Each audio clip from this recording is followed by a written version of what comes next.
चम्पा बेली फुलै फुल्यो सोराडाली बाँच्न सन्देशले भुर्दो सुनमा बोल हाँसन ए हो सुनको सियो निरमको धागोले खोटाङ जिल्लाको जाडो पहाडी चिसो हावा सुनमा र तिमीको स्थानीय आवाजले बुनेको मौलिक धुन, आगोले यी ध्वनिसँगै हाम्रो यात्रा सुरु हुन्छ। जलाए सुनमा यो तिमीको केवल ठाउँ हेर्ने यात्रा होइन, आगोले मानिस बुझ्ने, जीवन महसुस गर्ने र सरलताको दिगोको सुन्दरतालाई भेट्टाउने बजारमा यात्रा हो। ठन्डाको दिक्तेल बजारलाई पछाडि छोड्दै हामी साप्सु खोलातिर झर्दै जाँदा प्रकृतिले आफै स्वागत गरिरहेझैँ लाग्छ। साप्सु खोलाको लय गाउँको हृदय धड्किए जस्तै कहिले तीव्र, कहिले बिस्तारै, तर कहिल्यै नरोकिने यही बहाव यहाँका मानिसहरूको जीवन जस्तै हो। चुइचुम्मा टाढाबाट जति सरल र साधारण देखिए पनि यसका घरभित्र रहेका कथा, सपना र मेहनत गहिरोसँग बुझ्न त्यति नै कठिन छ। दुख्नेलाई यो चिप्लोले राम्रो पनि गर्छ भन्छ डाक्टरहरू।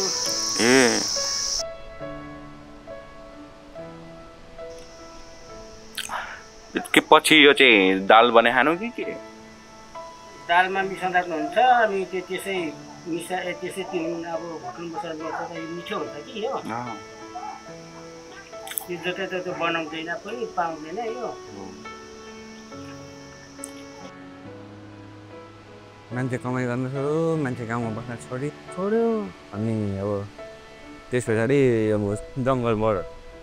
त्यही जग्गाले घर खोइ आँटा बाँधेर हाम्रो यो पल्लो घरमा सबै लेटङ गइहाल्यो। त्यो भाइहरू उतादेखि बाँधेर आएर यो 12 ल्याएर त्यो मातेलहरूको यो गर्थ्यो। त्यो मास्टर त्यो बुढी आमा त कहिले छोरीहरूकोमा जान्छ, कहिले यहाँ आउँछ। अनि हाम्रो पहिला तर 6-7 गर्थ्यौँ ड्याममै यहाँ कति हानीमा। तपाईँहरू मात्रै सबै मान्छेहरू बसाइ सरेर गइसके।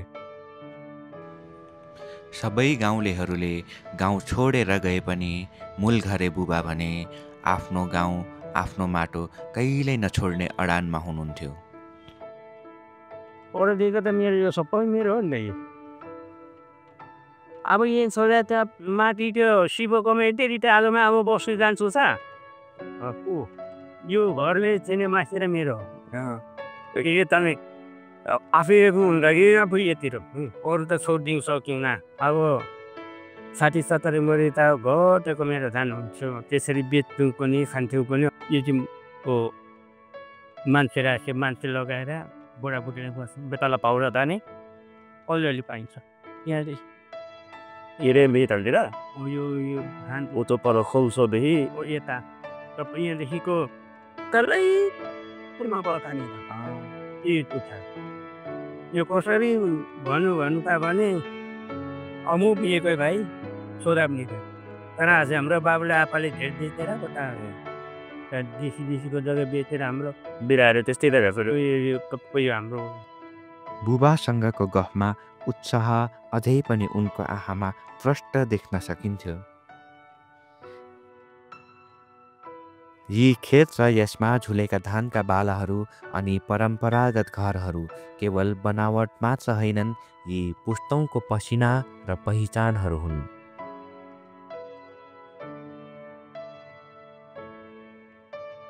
पञ्चमी बजार अहिले चाहिँ म दिप्रुङ चुइचुइमा रहेको यो पञ्चमी बजारमा छु। यहाँ चाहिँ प्रत्येक सोमबार चाहिँ हटिया लाग्ने गर्दो रहेछ, जहाँ स्थानीयहरूले आफूले उब्जाएको सामान मात्रै नभएर आफ्नो खुसी र अनुभव पनि साटासाट गर्छन्।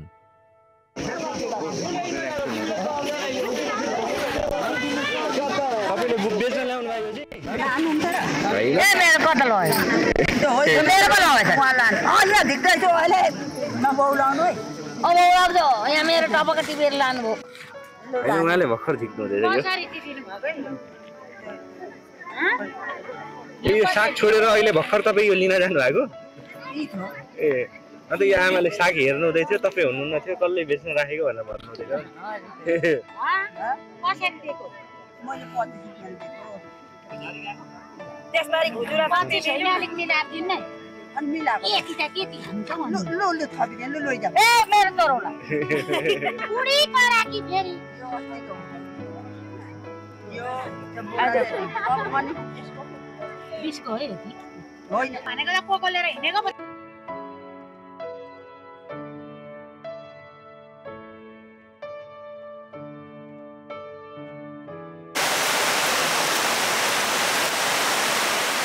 धिप्लुङ झरनासम्म आइपुग्दा मन हलुका हुन्छ।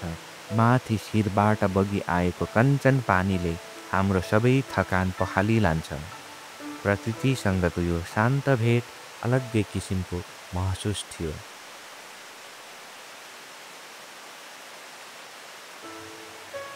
अहिले चाहिँ म यो धिप्लुङ झरनाको माथि छु हैन। यहाँदेखि तल चाहिँ पुरै झरना बग्ने रहेछ। झरनाको यकिनका साथ उचाइ चाहिँ भन्न सकिन्न, तर यहाँदेखि एकदम छाँगो तल खसिरहेछ। अनि माथिदेखि आउने पानी पनि एकदम क्रिस्टल क्लियर छ है। अब यहाँ जस्तो हातै हेर्ने भने पनि पानी चाहिँ एकदम सफा देखिरहेछ। प्रकृतिको यो काखमा आइपुग्दाखेरि चाहिँ नि सबै दुःख पीडाहरू सबै भुलिन्छ क्या। अनि यहाँदेखि पारी देखिने कस्तो एकान्तमा घर देखिन्छ, तर त्यहाँदेखि यो झरना झन् अझ बब्बाल देखिन्छ होला। हेर्दाखेरि चाहिँ एकदम राम्रो छ। एकचोटि होइन सबैले यहाँ आएर चाहिँ मनको भाव पोख्न सकिन्छ।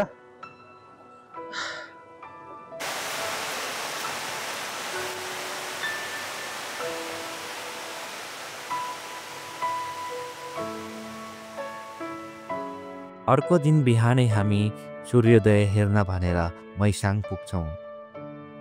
मैसाङको सुम्निमा पार्कमा चिसो हावाले मन नै छोयो। मौसम नउग्रिएकोले गर्दा न त सूर्योदय नै देखियो न त हिमाल नै देखिए। तर हरियालीले घेरिएको र सुन्दर बुकीका फुलहरूले लपेटिएको पहाड आफ्नो सुन्दरताको बखान खुब गरिरहेको देख्यौँ। यो चाहिँ मैसाङ डाँडा रहेको छ। अनि यहाँ सुम्निमा पारुहाङ पार्क पनि छ। तर 1-1.5 वर्ष अगाडि चाहिँ यहाँ चाहिँ यो पार्कमा चाहिँ अज्ञात समूहले चाहिँ यो स्मारकहरू चाहिँ पुरै तोडफोड गरिएको रहेछ। अहिलेसम्म पनि यो तोडफोड गरिएको जुन स्मारकहरू चाहिँ रिकन्स्ट्रक्सन भएको छैन, जस्ताको तस्तै छ। यो अझै यसलाई चाहिँ रिकन्स्ट्रक्सन गरेर अझै राम्रो बनाउन सक्ने हो भने चाहिँ यसलाई चाहिँ अझै थुप्रै आन्तरिक र बाह्य पर्यटन प्रवर्धनमा चाहिँ टेवा पुग्थ्यो जस्तो मलाई चाहिँ लागिरहेछ।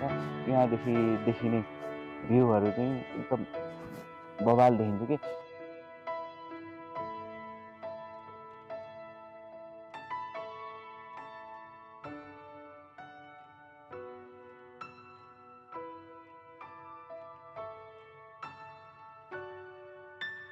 चुइचुममा सादा तर मनको गहिराईमा अडिने गाउँ। यहाँको हाँसो, प्रकृतिको सुगन्ध र मौलिक धुन। यात्रा टुङ्गियो तर त्यो स्मरण मनमा सधैँ बसिरह्यो।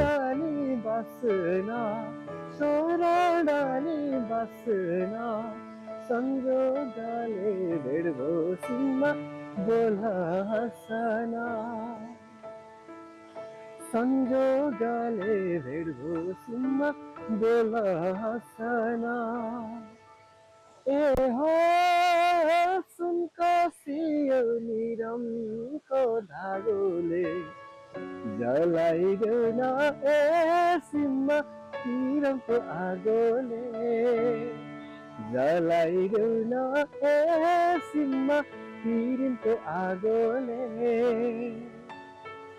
चम्पा देवी फुलै फुल सोराडाली बासना संजोगले भेडभूषिमा बोला हसना।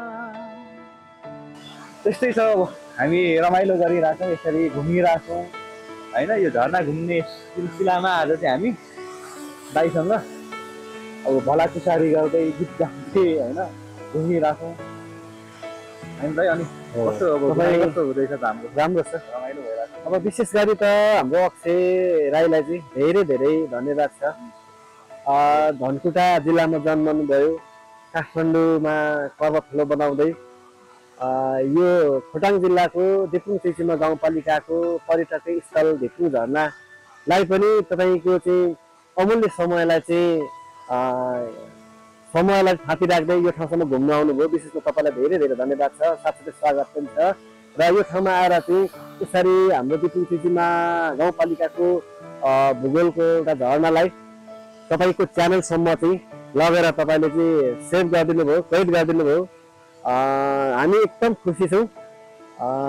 र जति पनि यो भिडियोहरू हेर्दै हुनुहुन्छ सम्पूर्ण दर्शक माझमा जो अब दर्शकहरूले हेर्दै हुनुहुन्छ हाम्रो युट्युब च्यानललाई चाहिँ सब्सक्राइब गरिदिनु होला, सेयर गरिदिनु होला, लाइक गरिदिनु होला, कमेन्ट गरिदिनु होला।